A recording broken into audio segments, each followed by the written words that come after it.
Kumusta kayong lahat dyan mga kaibigan? Sa mga naniwala na si Jesus Christ ay tao, pakinggan nyo ito. Atin itong isa-isahin, napakarami nito. At yung gustong i-twist ang mga ito, segi, i-twist nyo lahat ito. Hindi nga siya tao eh. He existed before the creation. Yes, absolutamente. Ito nga yung sinaksihan niya, yung paglalang eh. Basahin muna natin dito. Revelation chapter 1 verse 5. And from Jesus Christ, who is the faithful witness, and the first begotten of the dead, and the prince of the kings of the earth, unto him that loved us, and washed us from our sins in his own blood.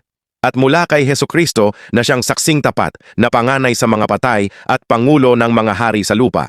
Doon sa umiibig sa atin, at sa nagkalag sa atin sa ating mga kasalanan, sa pamamagitan ng kaniyang dugo. Nakita nyo? Siya ang saksing tapat.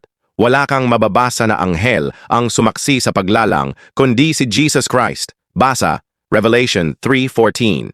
And unto the angel of the church of the Laodiceans write, These things saith the Amen, the faithful and true witness, the beginning of the creation of God. At sa anghel ng iglesia sa Laodicea ay isulat mo.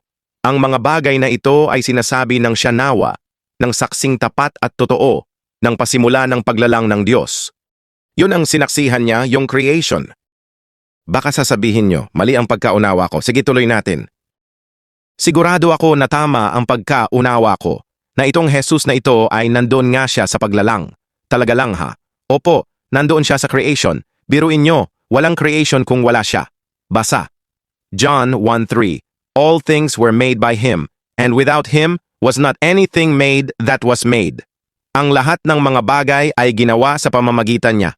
At alinman sa lahat ng ginawa ay hindi ginawa kung wala siya.